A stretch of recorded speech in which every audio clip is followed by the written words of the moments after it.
These times are strange, it's quite surreal. It's never been like this.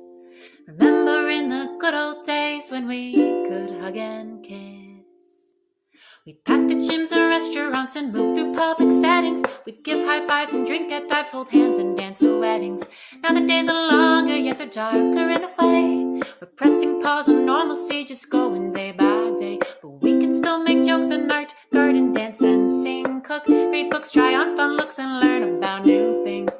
We can talk with friends of ours and have a heart to heart, just so long as we'll stay 6 feet apart, 6 feet apart.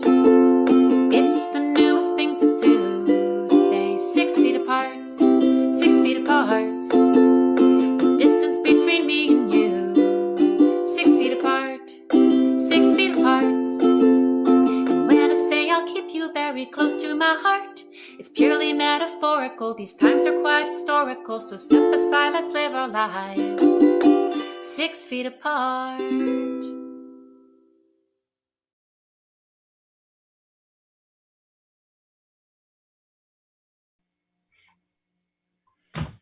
Yay, hello, welcome. It is Friday, TGIFF. Thank God it's funny and it's Friday. So thanks for joining us.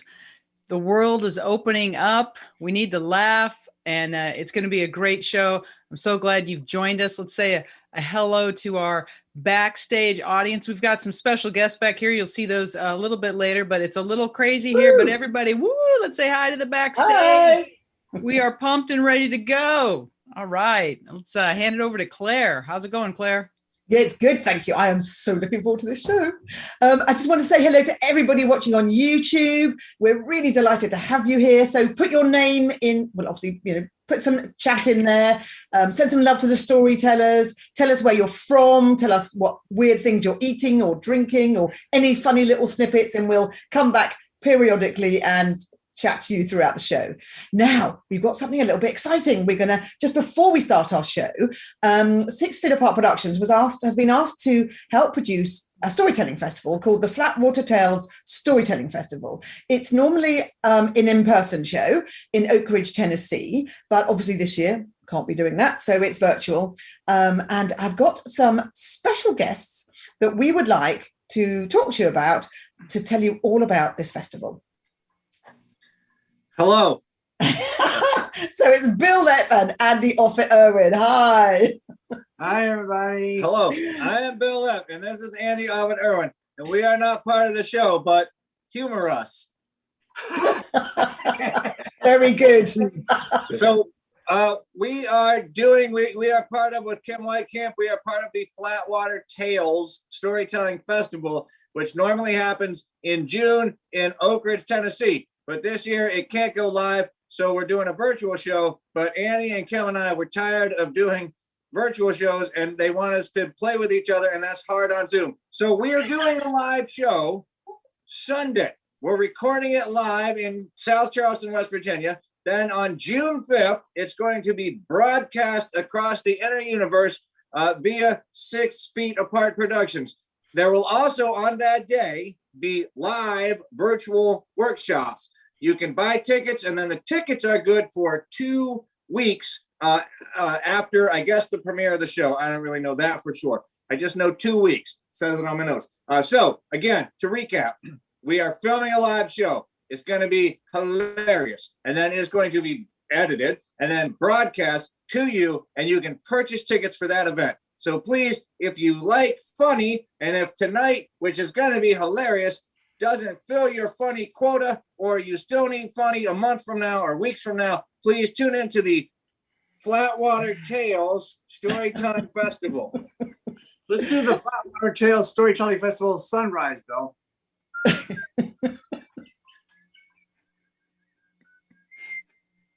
So we're looking to shovel because we just got out of America's newest national park, New River Gorge National Park, with our children, and the children are here. They were here. And Paula's going to MC our show. There's Paula. Maybe you can bring her back. Hold on 1 second. I'll just ask my tech guru if he can bring you back into the 3-pin view, because he'd gone ahead. There we are, back again. Start again, please. Okay. Hi, Paula. Nice to see you. They allowed you out. Thank you for letting us be here. So Paula, you're going to be emceeing, aren't you? That's a task and a half. I will be as per usual when these two get together. I will be wrangling them to the best of my ability. Well, good luck with that. Thank you so much. And then also at this festival, there's going to be an after party, which it's going to be a bit scary in itself, isn't it? Yes. So go to flatwatertales.com for all the information, and we'll put it up and we'll show you. So anyway, thank you so much, Bill and Andy and Paula. Thank you very much, and I hope you'll all come to the festival. Thank you for having us. Pleasure. So now we're going to just bring up a card so you can see that again, and then that's what it is, Saturday, June the 5th, and then I'm going to hand you over to my co-producer who's been sitting quietly while the madness happened, and that will be my co-producer Regina Stoops, who's then going to hopefully start the show properly. Yes, now that we've improperly started the show, let's start it properly. And by the way, so if you like that little bit with Bill and Andy, I'm sure Flatwater Tales is going to be hysterical, and the tagline I think needs to be come out and watch Bill and Andy play with each other, because that's going to be a marketing gold right there. All right, but we're going to get going. So the show tonight, just if you haven't caught the last couple of our shows, is we're going to ask the storytellers a few questions, get to know them just a little bit, and then we'll have them tell their story. So our first storyteller, she is amazing, has an amazing bio. She's appeared on the Moth Mainstage, also Moth Radio Hour, and the podcast, and she's in the Moth book, which is Occasional Magic, which I have actually by my bedside. It's a great book. And also NPR's This American Life, which I bow down to you for that, Risk, and she's the co-host of the storytelling podcast, Funny Parents. What parents don't need humor?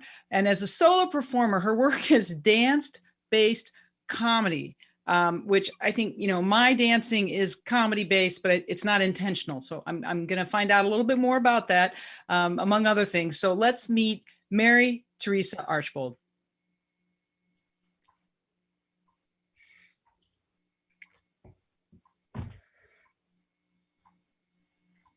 Hello. Hi, Mary. Welcome to 6 Feet Apart. Why, thank you. Thank you. We are more than 6 feet apart.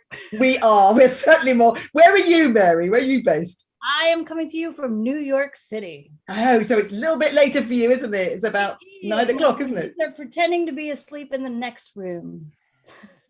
Bless them.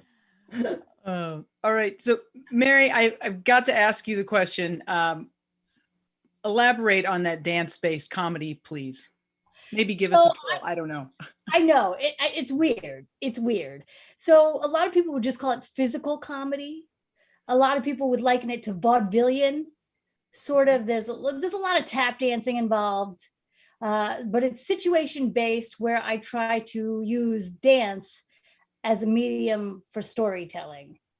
And so that is the crux of it. That there's dance in it with humor, as opposed to physical, which I associate with clown, which might only be something in my head. But physical comedy seems clownish to me, and I never went to clown school. Oh, no. But you do acting, don't you? Acting and storytelling. And how do you sort of combine the two? Yes. So I have a degree in theater. I definitely studied theater and learned how to do things, and I had to unlearn after I spent ungodly amounts of money.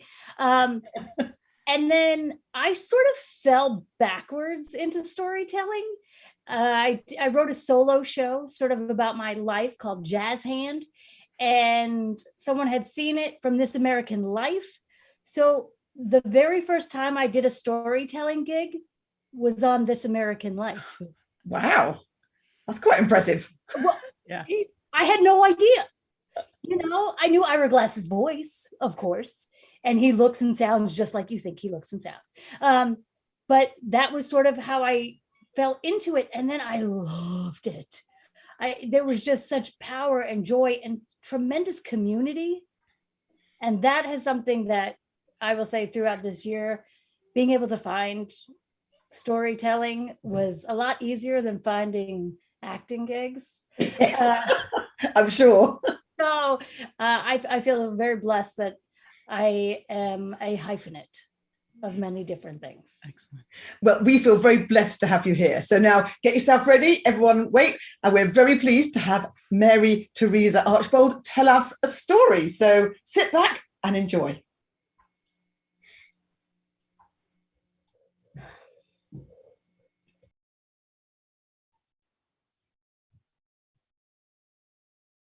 So in my life, I have broken all of my toes.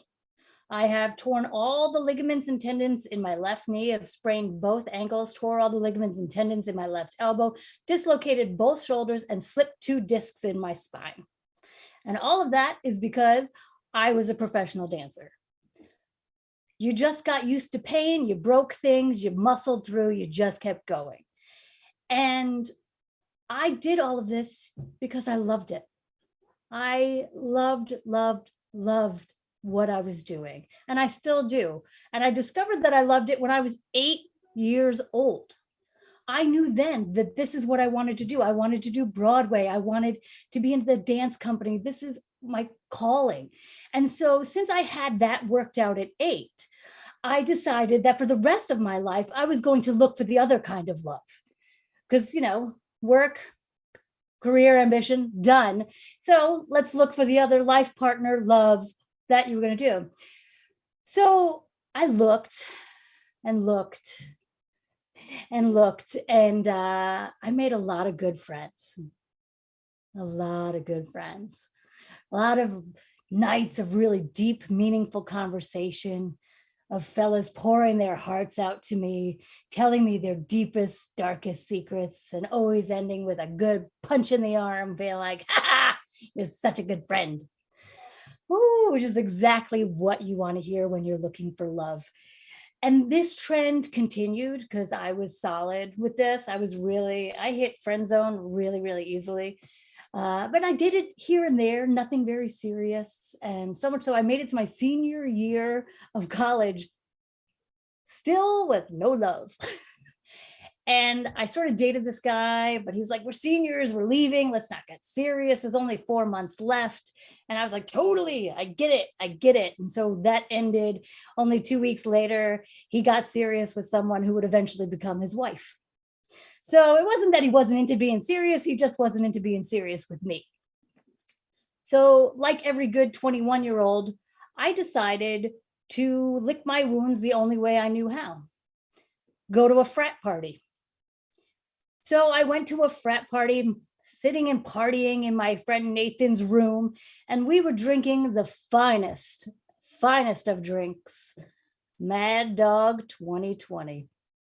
If you don't know the dog, I highly recommend him when you're 21 years old. If you're older than that, you have no business having the dog.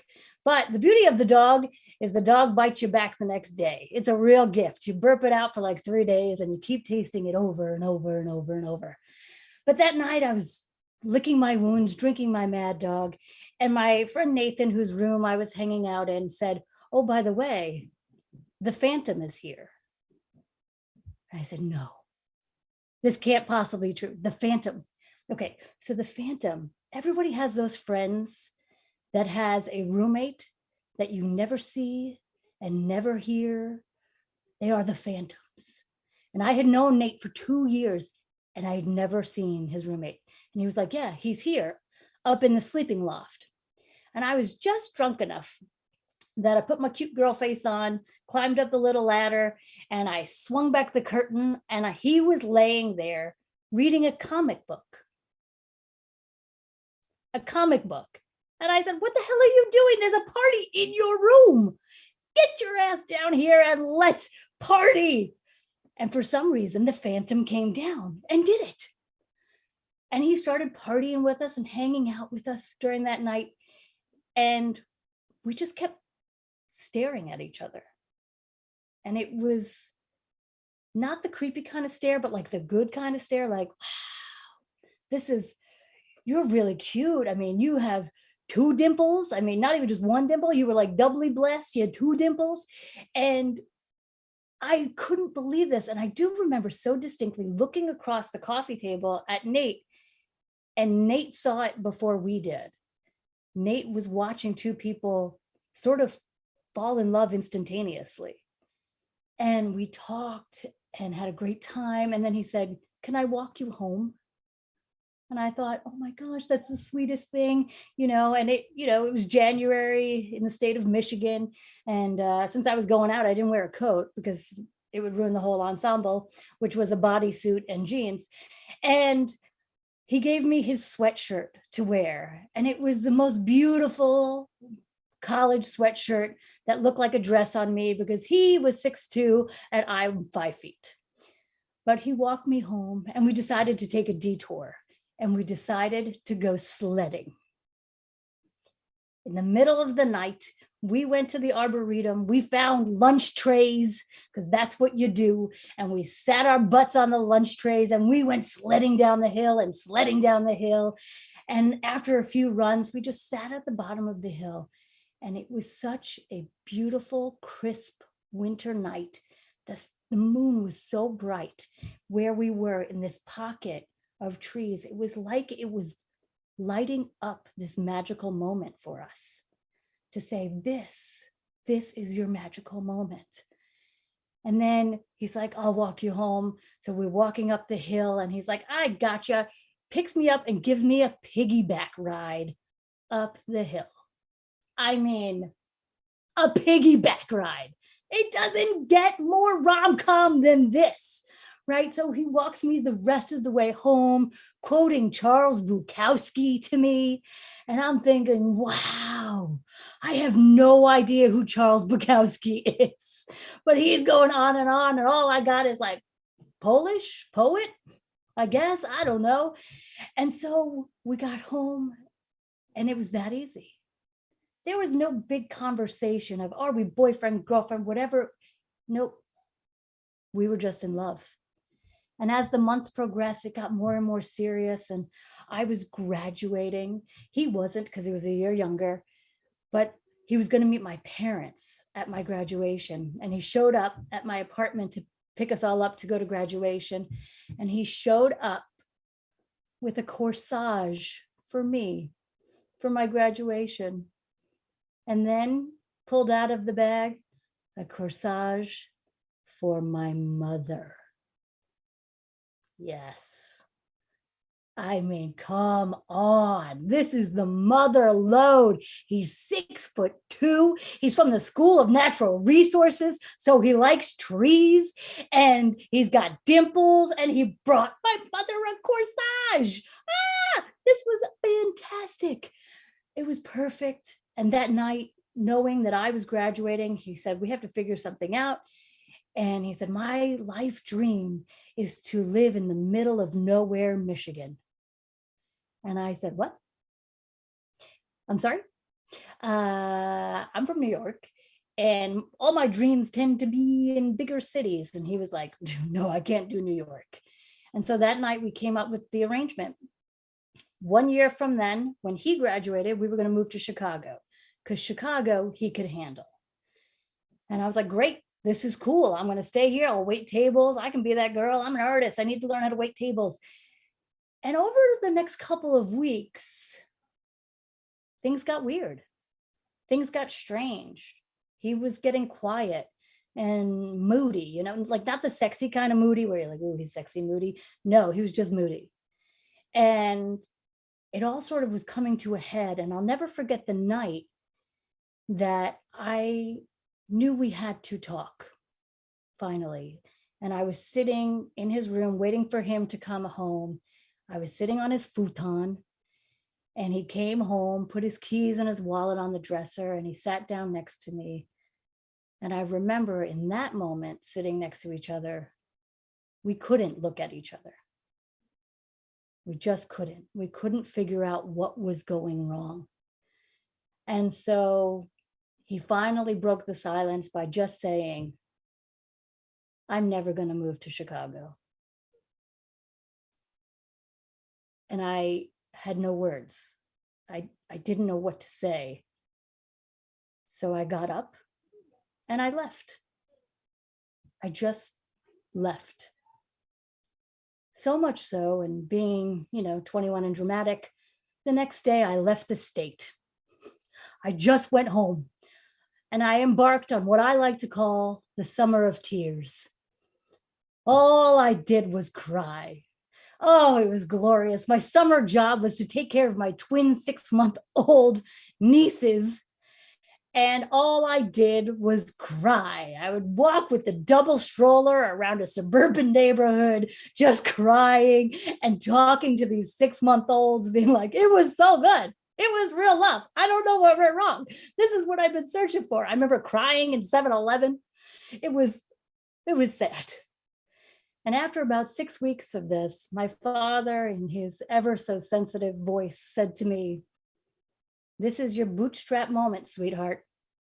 Time to pick yourself up by your bootstraps." And 2 weeks after that, with my parents' help, I moved to Chicago alone. And within a week, I had a job working at a German alehouse, wearing lederhosen and slinging brew. And it was terrible. And I had a job and I was there and I was on scholarship within 2 weeks at a dance studio, apprenticing to a company, and I had no friends. And so I did a lot of reading. I read a lot of Toni Morrison, a lot of really good stuff. And then I rented videos from Hollywood Video. So much so that when my mother came to visit me on Columbus Day weekend, I took her to Hollywood Video and introduced her to my friends at Hollywood Video. It was pretty sad. But I decided life was moving on. I was doing it. But I was still dramatic, even though I turned 22. And I decided to go back for homecoming. So I went back and I said to my friends, no, we're not going to go where he would go. He's the Phantom. He's not going to show up anywhere. It's all good. We went to a house party. We were there about 30 minutes and he walked in with his new girlfriend. And I actually never looked him in the eye. I just knew he was there and I knew everywhere he was. And I assume he was having that same sort of experience. At least I really hoped he was having that experience. So after a little while, I just couldn't take it anymore. And I turned to my friend Michelle and I said, I gotta go. And Michelle, being the great friend that she was, she's like, we're out, let's go. And we started leaving. And as we were walking towards the door, I could hear his girlfriend say, who is that girl? And my dear friend Michelle turned around and said, that's the girl you'll never live up to, and walked out. And I'm thinking, everyone needs a friend like Michelle.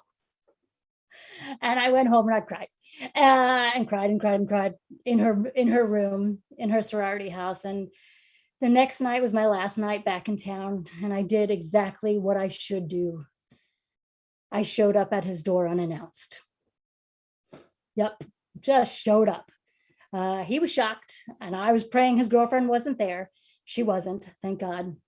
He was polite and invited me in to have a seat on his beanbag chair. And within a few minutes, we did what we did best. Drank Mad Dog 2020.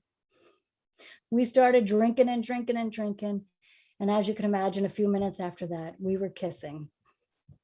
And it was the real kind of kisses where the nails dig into the small of your back.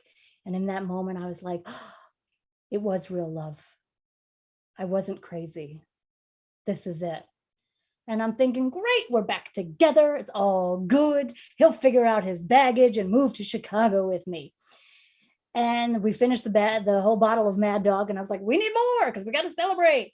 And so we leave to go to the store. And as we're walking down the hill, he's about to step off the curb. And in my joy and to reminisce our first night, I jumped up and jumped onto his back for a piggyback ride just as his foot landed and he crumbled to the ground. The two of us rolled in the middle of the street, laying there. And all I can hear from him is like, oh, oh, oh. And I jump up, dust myself off. I'm like, I'm good. What's the matter with you? And he crawls over to the curb and he's sitting there. And then I sat down next to him And he's like, my ankle, my ankle, my ankle, my ankle. And I'm like, suck it up, buddy. Things break. And then sort of reality kicked back in. And we realized this was a moment in time. And he just finally said, I'm still not going to move to Chicago. And I didn't look at him. And I said, I'll never stay. And I stood up and I walked away again. That was the very last time that I saw him. 10 days later, though, I did get an email from him. One sentence. You broke my ankle. And I said, well, one sentence back. It's only fair. You broke my heart. Thank you.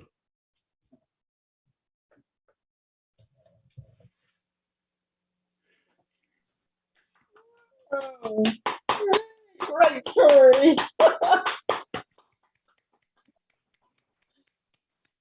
That was great. Oh my gosh, that was wonderful. Hey, we're a split screen. We've got two of you. Can never have. Oh, not for me now. You There can. we are. There we are. You know what? It's like a whole Brady Bunch wacky thing. I think our tech guru has been dipping into the Mad Dog 2020. I'm not quite sure. I was more of a TJ Swan lady myself, but I know exactly what you're talking about. And yes, I guess revenge really is a dish best served cold in the streets next to a curb. So thank you for that. You got to write a book on all the things you should not do when you break up with the one that you love, or maybe the things that you should do, because I think it kind of worked out in the end. I think you won that. You won that breakup. That's what I say, right? Oh my gosh. All right. YouTube. We got some folks in the YouTube. We've got Misty and Dan and Judy and let's see, Margot and Paula Lepp is getting a lot of love. I think she was the star of the whole thing with Andy and Bill. People want more Paula in their lives, you know, and who wouldn't? So YouTube, thanks so much for tuning in, and we love getting your comments. And yeah, she's the one you'll never live up to. I got to remember that. That's awesome. All right, I'm going to hand it back over to my co-producer in the box right next to me. I think she's that way. Claire Hennessy. Hi. Now, our next storyteller I've been wanting to have on our show for such a long time. And I see in the YouTube that there's Kate has been saying that she represents the Southern California chapter of the Ed Stiven fan club. So, yeah, I'm not the only one. So he describes himself as a full-time daydreamer who just moonlights as a storyteller. Isn't that sweet? He entertains his audiences across 2 continents and 2 islands, and he has been doing that since his debut, which was over 40 years ago. It's incredible. He hosts workshops. He's an accomplished MC. He's authored 2 books, and he's done many, many, many recordings. He's a delightful mixture of whimsy, wit, and wisdom. And this is my favorite quote, I think, of all time. The Miami Herald calls him the Robin Williams of storytelling. Of course, he is the most wonderful and fabulous and talented Ed Stivender. Oh, thank you for that kind introduction. Thank you, Ed. Hi, how are you? I'm well. How are you? Good, thanks. We are doing well. Ed, welcome to 6 Feet Apart. We're happy to finally get you on our stage. Ed, where are you at? What time is it? It's about 9:28 in Eastern Daylight Time. I'm the first suburb west of Philadelphia, a place called Upper Darby. Upper Darby. That just sounds, that sounds so Irish. That sounds a bit English, actually, to me. Sorry, you have a Derby in England? The English Quakers came here and founded a little town by the Darby Creek, and they set up their Darby meeting house, and that was Darby. However, Darby kept getting flooded, so some of them moved up the hill and founded Upper Darby. Wow. Oh, yes, we like uppers and lowers and littles and whatever. Yes. That's very English to just look down on those lower class people, isn't it? It's no, we don't look down on them. We respect them for their decision to stay near the creek. So also, Ed, Birdie tells me that you also participate in a little-known 15th century English pastime of Morris dancing. That's So Morris dancing is, we'll talk about that in just a second. So that's quite an unusual thing. And you were the captain of the first prize-winning Kinsessing Morris Men. And I just want to know how on earth you got into Morris Men and how into Morris dancing and how you got to be the winner. Morris dance is very similar to a vocation in the Catholic tradition. You are called to it. When I saw the Morris men getting off the Peace Train bus in Hartford, Connecticut, with their bells and their whites and did a dance, I said, I must become a Morris dancer. And so I joined up with the Hartford, Connecticut Morris men and danced with them for a couple of years. When I moved to Philadelphia, I joined up with the Kinsessing Morris dancers. And I also joined the Mummers Parade in Philadelphia in 1982 as St. Francis of Assisi to celebrate St. Francis' 800th anniversary. And when I joined the Morris men, I tried to convince them to be in the Mummers Parade. Finally, in 1996, we marched in the Mummers Parade with a border Morris thing with two sticks and a lot of clashes. And the color commentator on the television said, well, sticks are illegal in the Mummers Parade, but if they don't get disqualified, they'll win first prize. And indeed we did. Well done, you. Thank you. Thank you. Oh, well, Ed, Claire had mentioned it, the famous quote and of being called the Robin Williams of storytelling. Can you give us a little background on that? I think the phrase was first introduced by Carol Birch, the wonderful storyteller Carol Birch, who introduced me one year at the National Storytelling Festival in Jonesboro, Tennessee. The Miami Herald picked up her quote and put it in their newspaper. And so I think that it has to do with the fact that I'm more interested in shtick than in content. I don't really care about giving lessons in my storytelling. I like to give people a break, and I love to improvise, especially during technical difficulties. If something goes wrong on stage, I play with it. And when I make a mistake, I cover it with playfulness and the audience enjoys it. In fact, the audience enjoys my covering my mistakes better than they enjoy my storytelling. And that's okay with me because I'm in it for the shtick. That's great. That is a very, I think that's a spot on explanation. And I can see why you would be compared to Robin Williams. It's not about the content, it's about the entertainment. And that's wonderful. That is great. All right. Well, Ed, let's be entertained. Let's have a story from Ed Stivender. Well, those of you who have heard of laughter yoga might know that I have been involved in an Eastern discipline called Zen vaudeville. And Zen vaudeville it tries to achieve enlightenment by realizing that all is illusion, even illusion itself. And so we learn to grab at the nothingness that exists at the core of being. So here is a sing-along for children that comes from the Zen vaudeville tradition. If you're happy and you know it, clap one hand. That is the sound of one hand clapping. Here's a bus sing-along that you might sing on a field trip to the Zen monastery. No bottles of beer on the wall, no bottles of beer. Pass none down, pass none around. Less than no bottles of beer on the wall, no bottles of beer on the wall, no bottles, no beer, no wall, no singer, no song, just silence.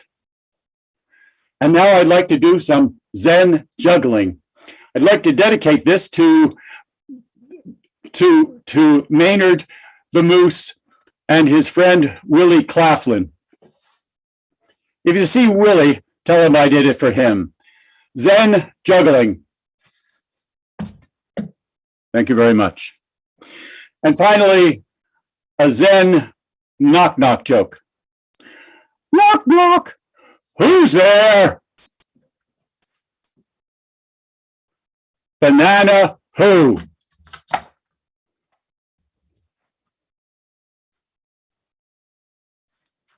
Knock, knock. Who's there? Banana who? Knock, knock. Who's there? Banana who? Knock, knock. Who's there?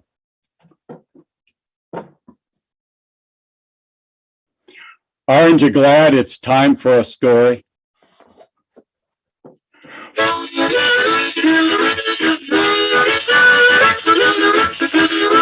Well, I was raised Catholic. Can you tell I was raised Roman Catholic? I obey real well. I was raised Catholic. Can you tell I'm on my way to Catholic heaven 'cause I've been through Catholic school. The Mercy Nuns taught me how to read, the Augustinians how to write. The Jesuits showed me how to think, the CSC showed me the light. I went to Holy Cross Grade School, Monsignor Bonner High School, St. Joe's College, and Notre Dame, and I know it isn't whether you win or lose, it's how you play the game, 'cause I was raised Catholic. Can you tell I got the Catholic look? Actually, there are many Catholic looks. That's one. Here's another Catholic look. The skill of being a Catholic in today's world is to be thinking on the inside when you're looking on the outside.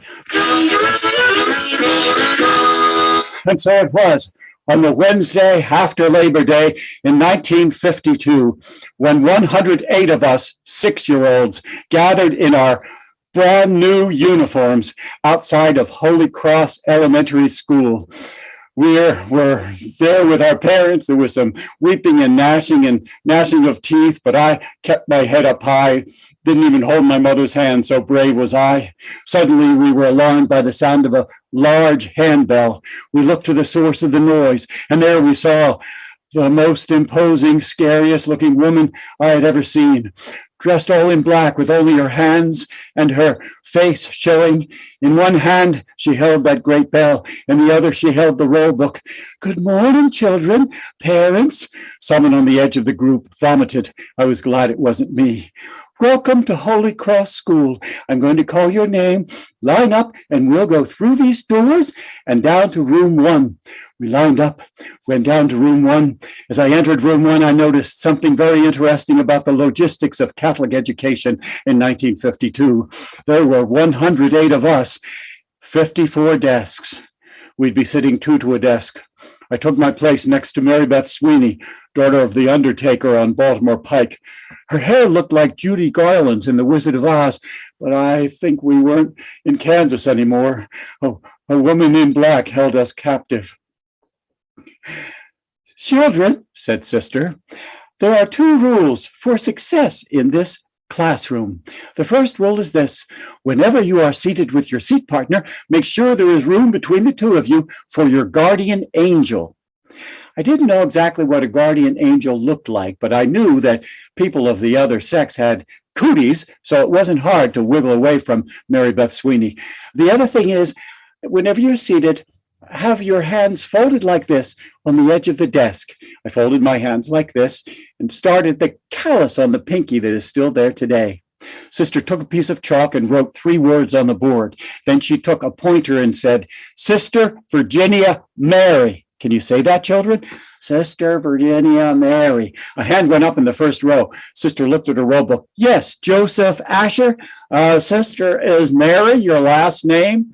Oh, not exactly, Master Asher. All of the Mercy sisters have Mary somewhere in their name. We give up our family name, and we also give up our first name and take on the name of some saint. So Sister Patrick Mary could receive cards and gifts on March 17th. Sister Joseph Mary on March 19th. Sister Frances Mary on October 4th.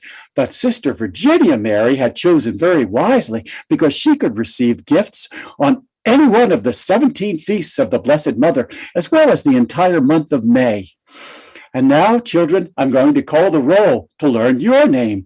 When I say your name, rise, curtsy like this if you're a girl, bow like this if you're a boy, and say in a loud voice, present, sister. Understand? Yes, sister. Johanna Appel. Johanna rose, curtsied. Present, sister. Since my last name began with S, I had plenty of time before I had to stand. The front and side walls were covered with large slate blackboards, real slate. In the front wall, there were flashcards above the blackboard with what I figured were alphabet. I decided to sing the alphabet to myself. A, B, C, D, E, F, G, H, I, J, K, L, M, N, O, P, 2. Sure enough, between the P and the R was the graceful number 2, the Q in the Palmer method. R, T, U, S, U, V. Dennis Canine, Dennis Rose, bowed. Present, sister. I still had plenty of time. In a corner of the room was a large closet in which were kept the catechisms from the archdiocese, all of the other books that we got from the archdiocese. There were some giant boxes of giant crayons with one side flattened down so they wouldn't roll down our desks on Friday afternoons, when the only time we got to use those crayons, and only if we'd been good all week. And there was also a bucket of green granular substance in case the vomiter came back. But I must say that on my left was the best fact of my life as a Catholic student. My last name, beginning with S, meant that I had a window seat for my entire Catholic education. You may know that I've been a daydreamer since day one, and being a professional storyteller is how a daydreamer moonlights. I looked out at the great birches across the play yard and then into the sky. Later on, we would learn to scan that sky for signs of incoming communist bombers who would drop paratroopers into our yard. Paratroopers would come into our classroom, line us up against the wall. Are you Catholic? Yes. We would be killed and go directly to heaven. Or if we said, no, we are craven cowards. We want to become members of the Communist Youth Corps and drive red Mercedes when we're older. But then when we died, we'd go to hell with Lenin and Stalin and all the rest of the bad boys. But there was no commies that day, just a beautiful sky and a voice calling from far away, Edward Stivender. I rose quickly, bowed as best I could, said, pressure system. There was some laughing around me, but Sister kept her face immobile. It would not be the last time that a sister of the Order of Mercy would overlook a gaffe in the respect of honor and mercy. And now, here's some paper. Take your pencil in your right hand. I took my pencil in the hand that I wrote with, and start doing this. Sister started making some squiggles on the board, and I started doing my squiggles on the piece of paper. Mary Beth Sweeney nudged me. What? That's not your right hand. It is the hand I write with, isn't it? It may be the hand you write with, but it's your left hand. No, it isn't. This is the hand that's left over when I'm writing with my right. See, Sister has her chalk in the hand by the window. But then Sister turned around, and I realized that, in fact, I did have to use my right hand. And so I understood that Catholic education was not going to be as easy as I thought it would. And on that day, I became ambidextrous for my faith. And I still am Catholic. Just like Joe Biden, I recite my rosary. Although there's Republican bishops who think I'm Catholicer than he. You may not understand. You don't have to vote for us. Don't try to reprimand, but try to humor us. Because I was raised Catholic. Can you tell I was raised Roman Catholic? I genuflect real well. Hi-ya. Thank you.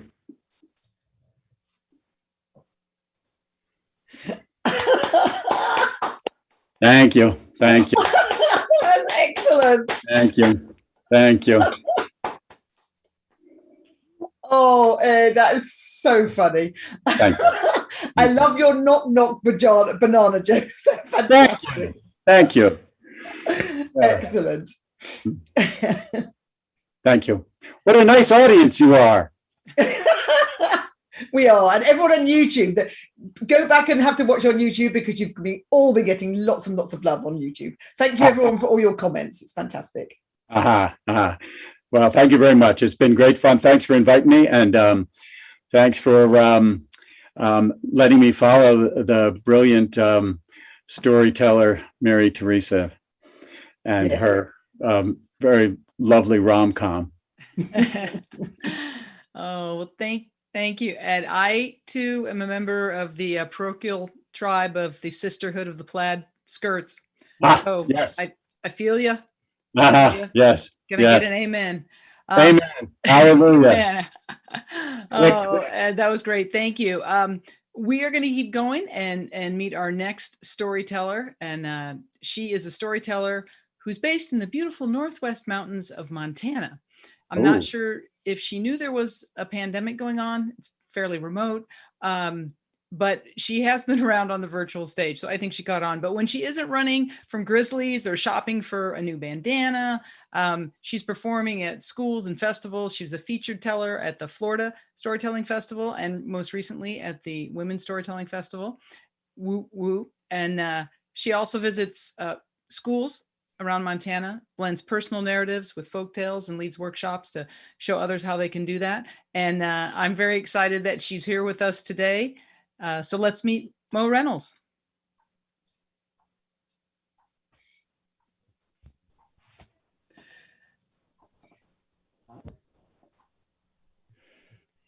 So hi, Mo. Welcome to 6 Feet Apart. Thank you. How are you doing? So you're in Montana, which is somewhere where I really, really want to go. I want to go and ride horses in Montana. Yes. And that's in the middle of the country, isn't it? I'm coming here from California. There are lots of Californians coming to Montana, so just hop in the car with somebody. But you don't really like Californians very much, do you, in Montana? I think Californians are great, but there's definitely some animosity in some Montanans, but I'm not native Montana, so I'm you're okay. Mo, you always wear a bandana. You got to look. You're kind of like the Imelda Marcos of bandanas and headscarves. So can you give us, what's the backstory on that? We do just a little more info. They look good. Don't get me wrong. Not but just like some details. They're cheaper than shoes. And so and shoes would not look good on your head. So right. Amen. And I have really big feet. So buying a lot of shoes would be a problem. No, like I don't know, 20 years ago or so, I got kind of into running. And I have naturally kind of wavy, frizzy hair. And so I would have this aura of frizz around my face when I would exercise. So I started wearing a bandana to just sort of hold it down. And then I don't know what made me think that was a good look. So it became like a really easy way to constantly pull my hair out pull my hair out of my face. And then when I started storytelling, it just kind of became like a brand sort of thing. And now it's sort of like it shifts me into Miss Mo storytelling mechanism mode. It's to put on a bandana. And I have lots. I have a little over the door hanger organizer with slots of bandanas because, they're really fun. That is great. we all know what to buy you for Christmas then, don't we? I know. It is fun. I love bandanas. Now, Mo, you tell personal stories, which is going to tell tonight. You also tell traditional stories, and I've heard you cleverly mix the two together. So what do you prefer and why? And do you like the mixing? I do. The mixing is probably my favorite when I have time to do that, because I need a longer window to do a blend, but it's definitely my favorite because I love the creative challenge of putting together a fairy tale with a personal narrative in a really unique way. And I love in what I hope to be an entertaining way to help somebody maybe see a fairy tale or a folk tale land in a different way and see themselves in stories. Because for me, that's like the biggest reason I do storytelling, which I love, is the connection with people and helping people like connect. And so I love connecting like folk tales and fairy tales with personal stories. So yeah, when I can do that, that's definitely my favorite niche. I loved it when I heard you tell the story, and it was funny, and you did an excellent British accent. So I was thank you so much. Impressed all round. Thank you. I was coached by Simon. Oh yes, Simon Brooks. We love Simon Brooks. Yes. So now, today though, you're going to tell a personal story. So settle yourself in, everybody at home and at YouTube. We're going to now welcome to our virtual stage, Mo Reynolds. Thank you.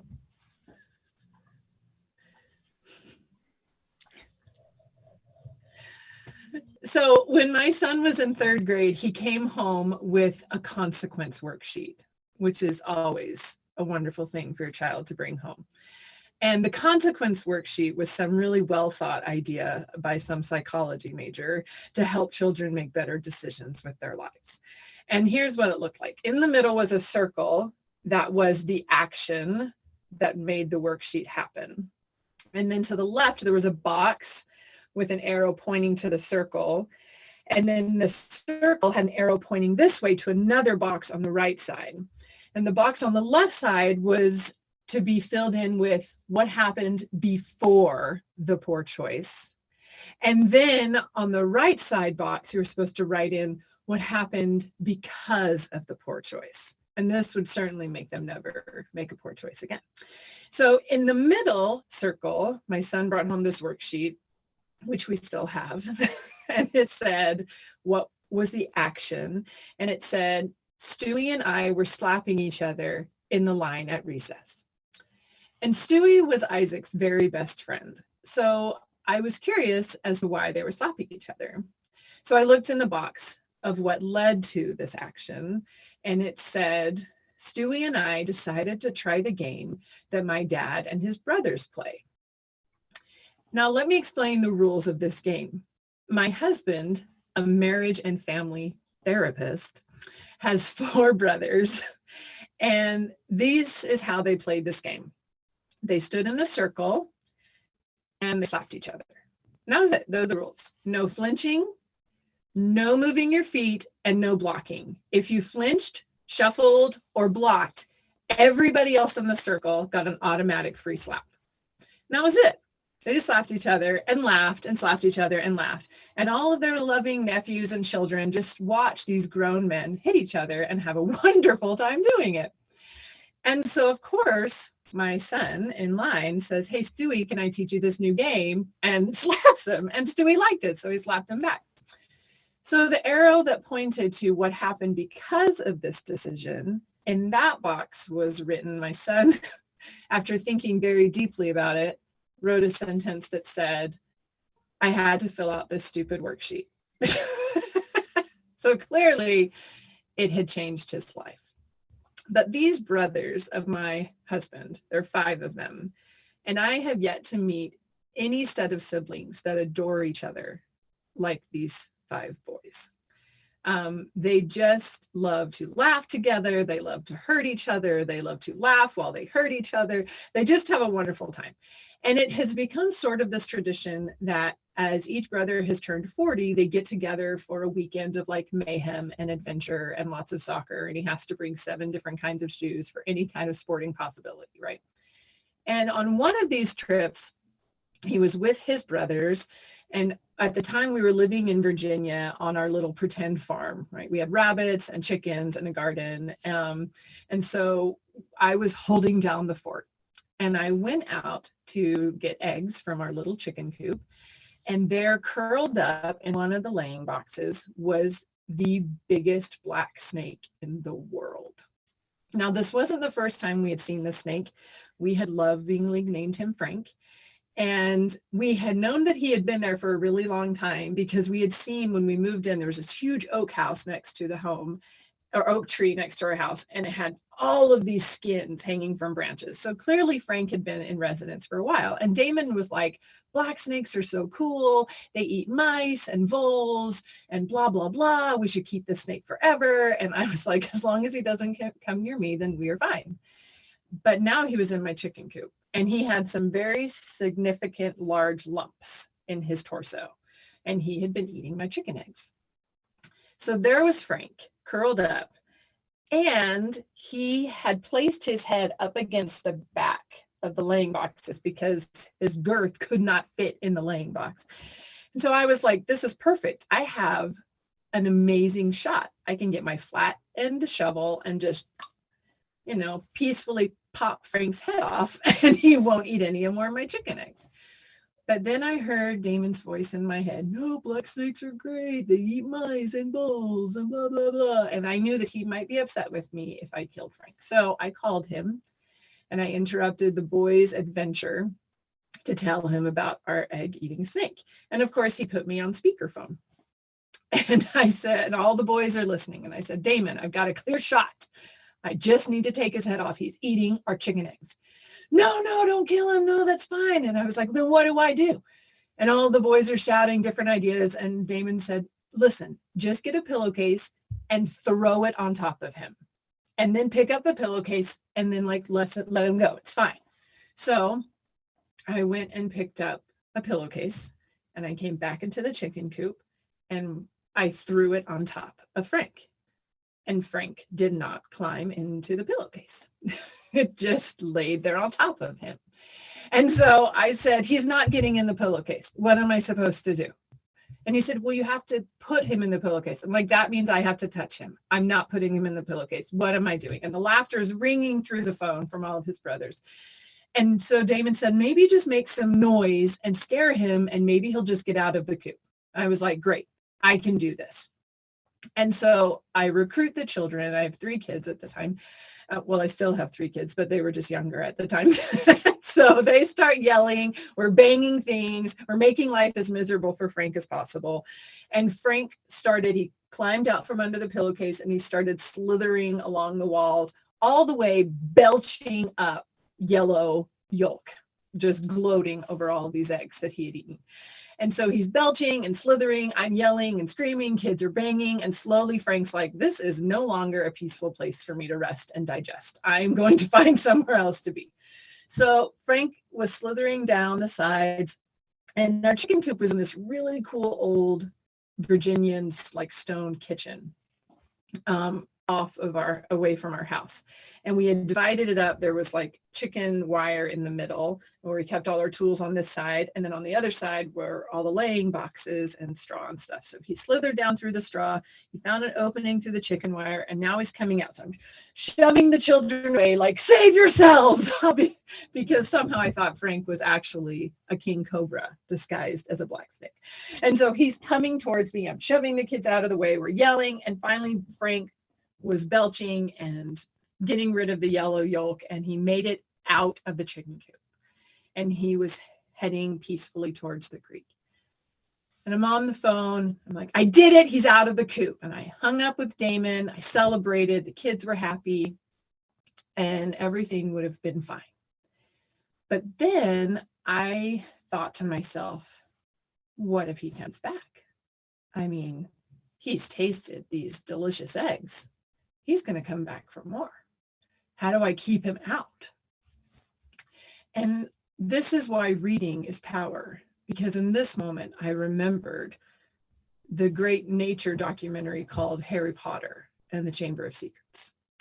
If you haven't read Harry Potter and the Chamber of Secrets, there is a wonderful moment where you learn how to get rid of garden gnomes.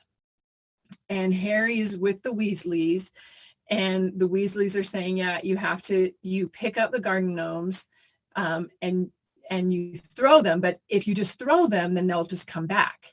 So you have to spin them around your head and then throw them, because then they get confused and they can't find your way back. They're way back into the garden. And I thought, hey, it's good for the goose. It's good for the gander. Like, if it gets rid of garden gnomes, it's surely going to get rid of a black snake. So all I needed to do was swing this snake around my head and launch it. And then he would be so confused, he surely would never come back and eat my chicken eggs again. I saw no flaw with his plan.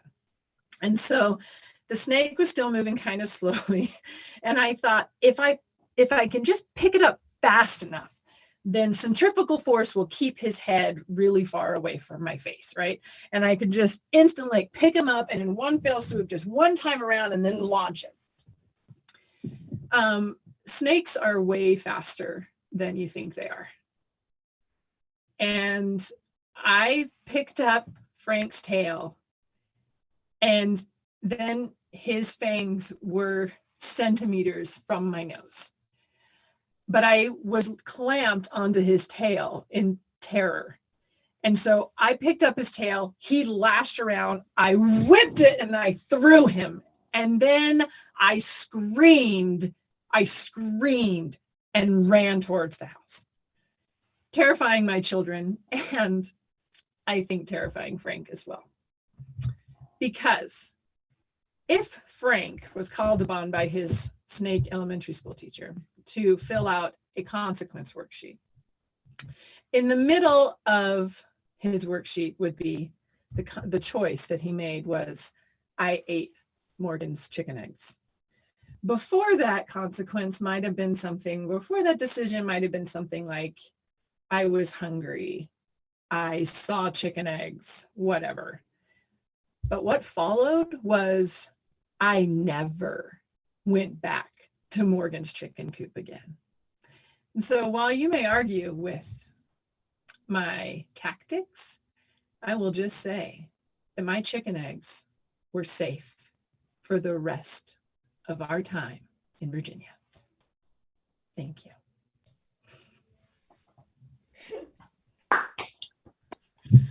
Woo!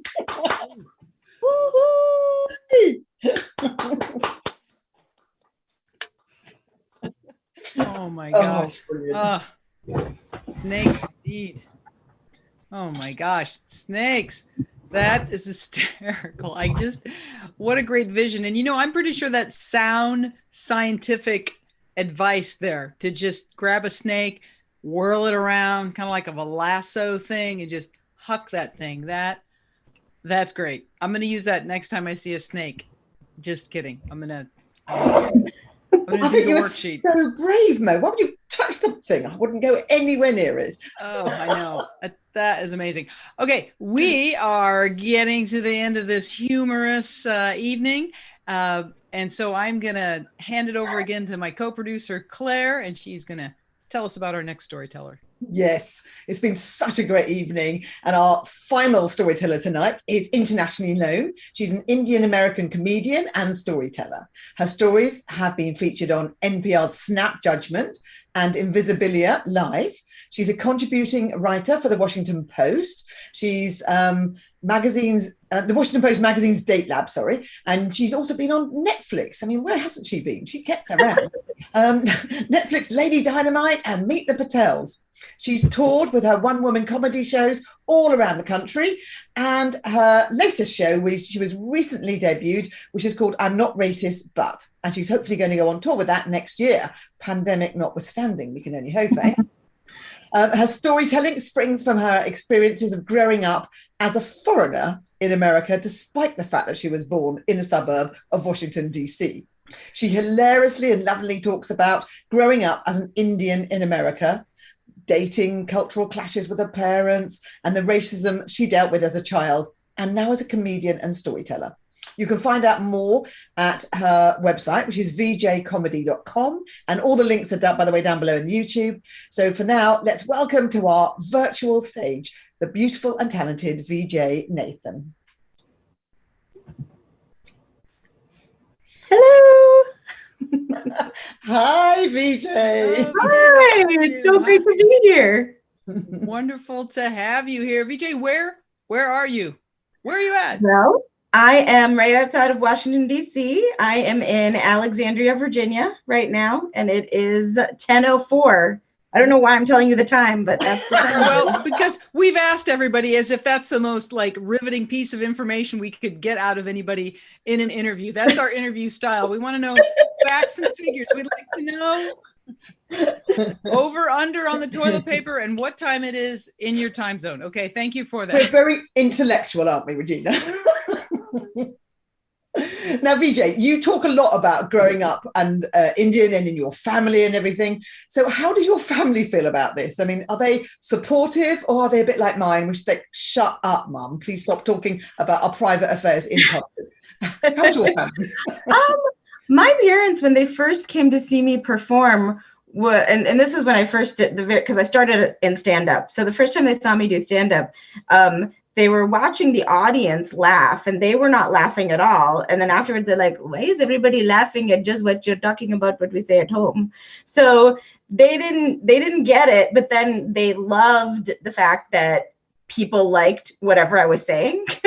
So I don't know, maybe they are just whores for fame, so they didn't care about what dirty laundry I might air. Oh, how funny. Oh, that's great. Hey, if it gets us on Netflix, you say whatever you want to say, honey. Tell that embarrassing story about your father. It's okay. VJ, tell us you've done a lot of different things, storytelling and comedy and being on Netflix, etc. But tell us one of your more memorable, whether it's disastrous or otherwise, storytelling or stage moments. Oh, I think one of the most memorable moments for me was the first time, because I was used to performing just for mainstream clubs or theaters, adult audiences. And my mom asked me to perform at her Hindu temple. And I just was like, I don't think I can be funny at a Hindu temple for kids and grandmas. I just was like, and priests, I don't know, and Hindu gods, I don't know who's going to be condemning me. But it forced me to write material that was appropriate for that made me stretch. And it was really great to see people of all ages laughing at my jokes, whether they understood them or not, because I don't know if really a lot of them understood English, but I think that was really one of the experiences that really changed how I viewed being able to perform for different audiences. That's great. I can relate and understand that. And you're right. It's terrifying, but it stretches you as well. So good for you. Good for you. I assume the gig went well? Yes, they keep asking me back. You're like, I don't have any more material. I wrote all I can for you people. I got already. Oh my gosh. Oh, I know, but if I can be dirty, I'll come back. Yeah, exactly. My dad was like, you should tell the blowjob joke. And I'm like, no, I can't tell that. Sorry, I just said something kind of dirty. I don't know. I just got a blowjob joke at a Hindu temple. All right. Well, thank you. Thank you for that, for rounding it out. So now let's hear a story from VJ. Thank you for being here. Thank you.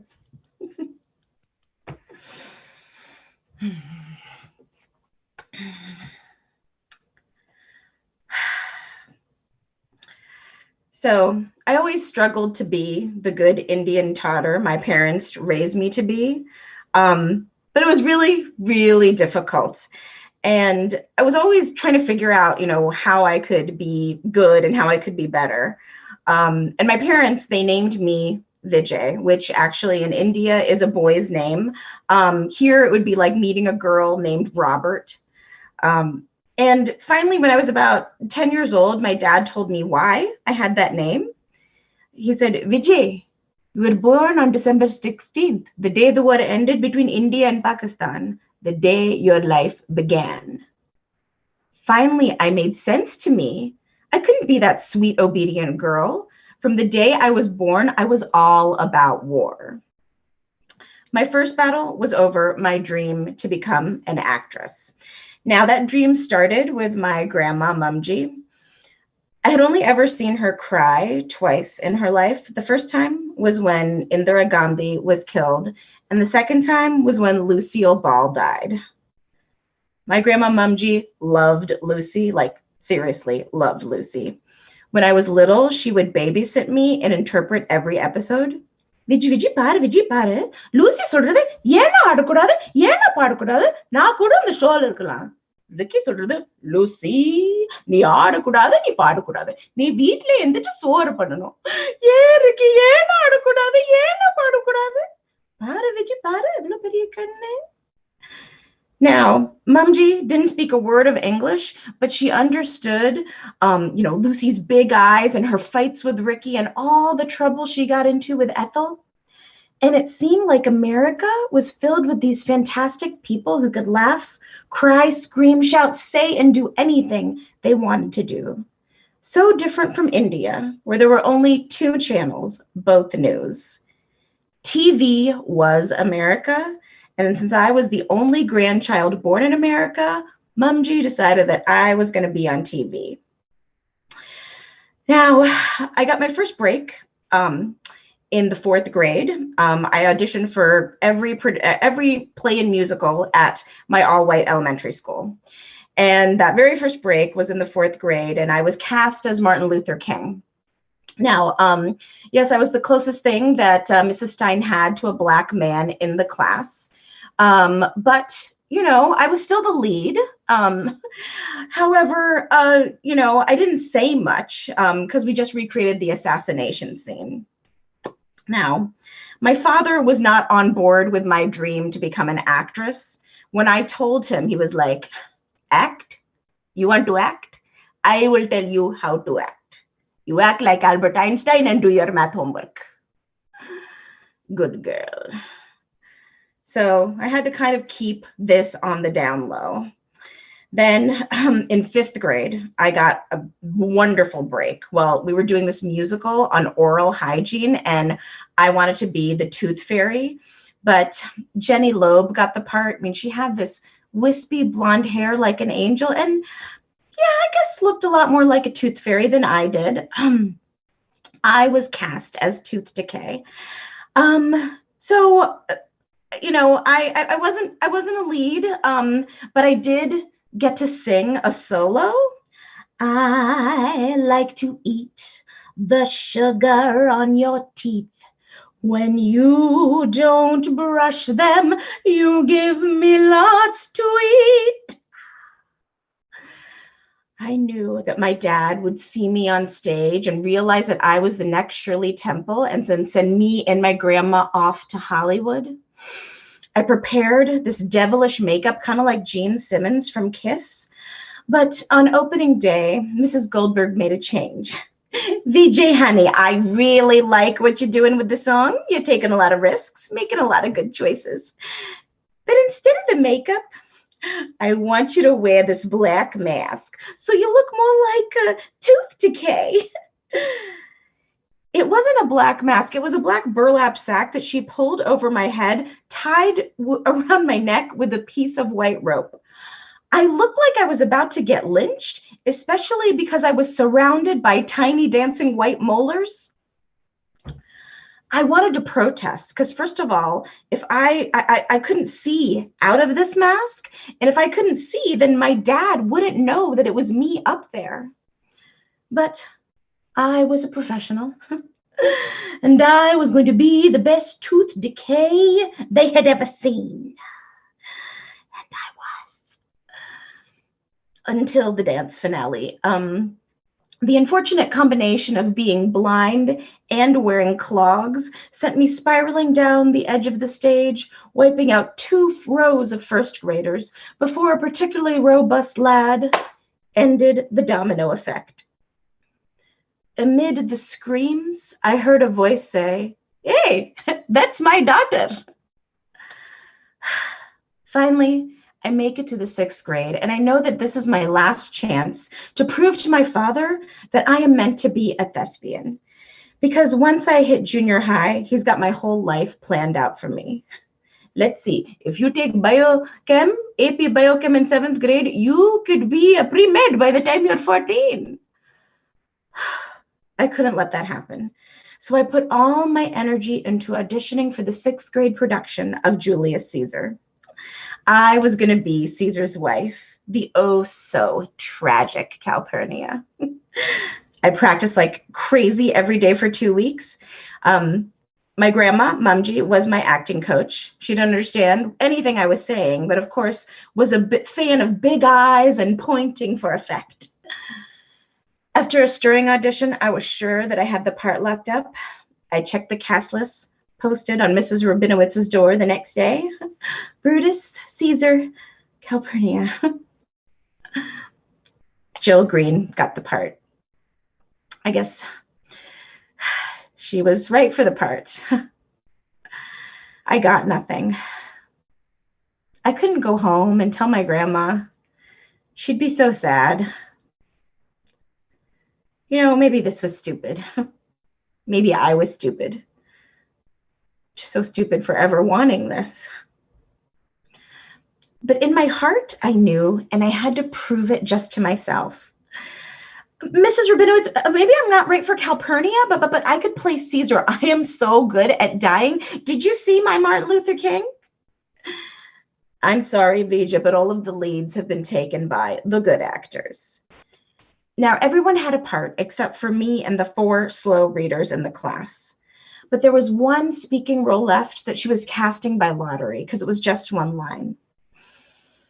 I held my breath as she drew a torn piece of paper out of the hat and said, the soothsayer will be Vija.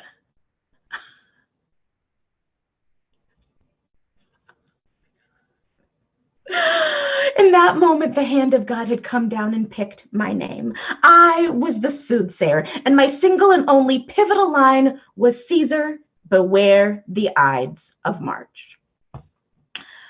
Opening day, I was a wreck. My parents were in the first row with my grandma, Mumji. My dad had brought a book on computer programming with him because he always brought books to things that he knew would be boring or a waste of his time. On my cue, I hobbled out, parting the citizens of Rome. Caesar, beware the Ides of March. I turned to go, but something held me there, and I turned back. Seriously, Caesar, beware the Ides of March. I didn't know if my dad was reading or watching, but I knew that my grandma Mumji would love the big eyes. Thank you.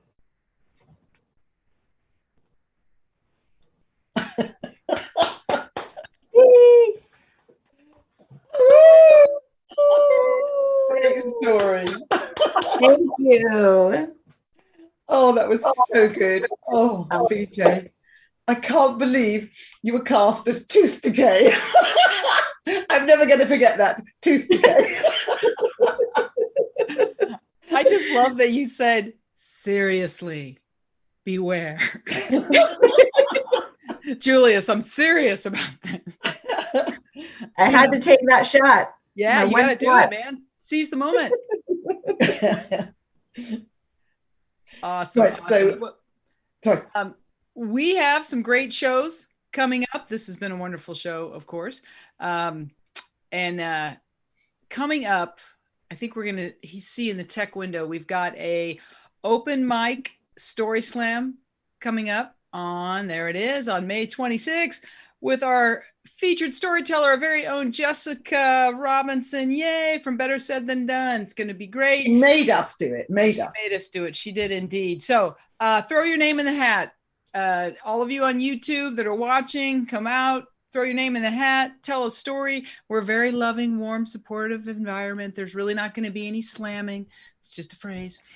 So come out and join us for that. We'd love to have you. And after that, we are doing our drag queen show. I'm very excited about this one. This is going to be Drag Queen's Dish, Stories with Flair and Big Hair, happening on June 19th for Pride Month. So this is going to be fun. It's going to be a great show. We'll have more information up about that. Tickets, etc., for the open mic are available off our website, and we'll have information up about this as well.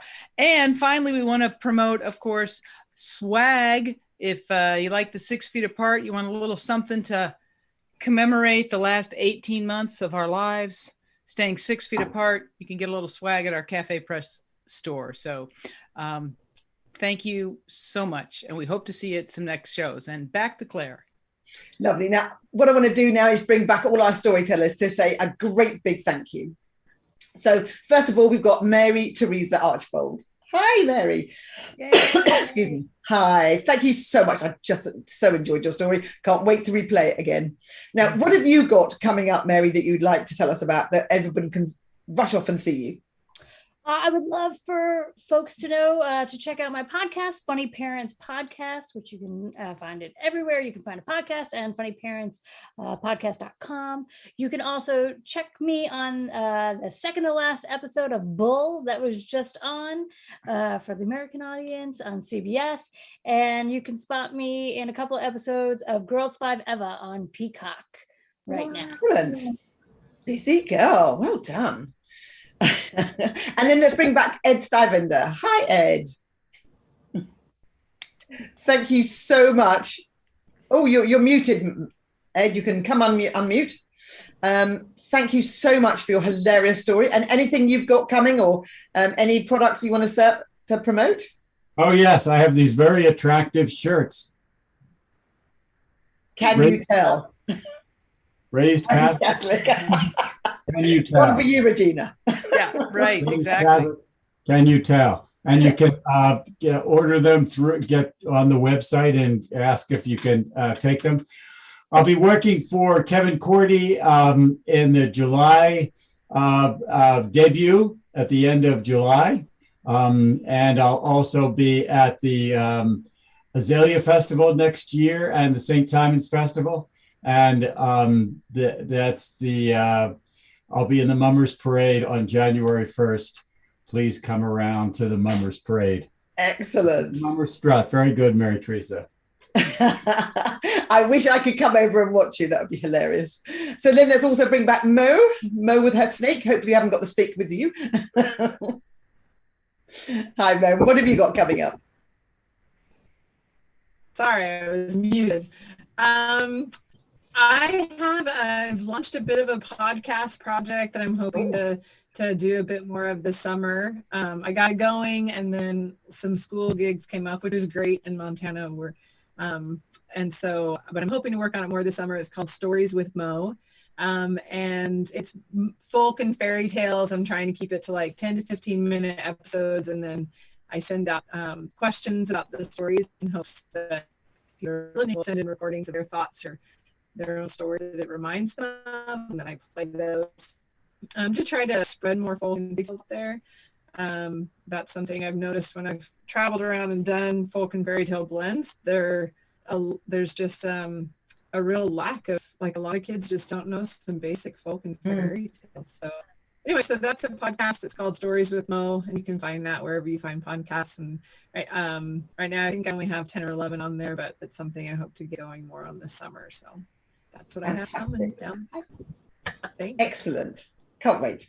And then last but not least, VJ. Hi, VJ. This is tooth decay. Come along. Now, what have you got coming up? Well, in a few minutes, I'm going to be drinking, so very shortly. But next week, if you guys look on my Facebook, I'm going to be posting about a show that I'm doing for Asian American Heritage Month. So that's this month. So I'm doing that online next week. That'll be more stand-up based, and then I'm doing Jessica's show in June. So I'm doing Better Said Than Done at the end of June, and I'll hope to see you guys. I'll be looking out for all of you. Well, we could actually, if my husband can do this, so can we bring Jessica on and she can talk about, she's got a 10th anniversary show tomorrow. If she may not want to come on, she's looking terrible. Oh, there she is. She looks awful. So you're going to have to close your eyes a bit. But Jessica, tell us about your show tomorrow. Sorry about that. Thank you, Claire. I know Claire's going to be there, just in the audience, as she should be. But Better Said Than Done is 10. We've been around for 10 years. So we're having a show tomorrow night. It's going to be awesome. I am telling a story. I mean, what else do you need to know? But Alan's going to be there. It's called Perfect 10. So all of the stories will be perfect. Perfect. As they were tonight. Excellent. So yes. Thank you so much. Let's bring back the rest of our backstage audience, and thank you to everybody watching on YouTube. I really, really appreciate you being there and all your fantastic comments. We're all going to go back and scroll back and read them all later. So thank you so much. And we'll hopefully see you all on Wednesday. Well, we might see you before then, but for our show, we've got our open mic Story Slam on Wednesday. Please put your name in the hat or come and be an audience member. You can vote, and we'll see you soon. Thank you very much. Good night, everyone. Thanks, everybody. Thanks for being here. So Wonderful show. Drive safe. 6 feet apart, 6 feet apart. It's the newest thing to do. Stay 6 feet apart, 6 feet apart. The distance between me and you. 6 feet apart, 6 feet apart. And when metaphorical. These times are quite historical, so step aside, let's live our lives 6 feet apart.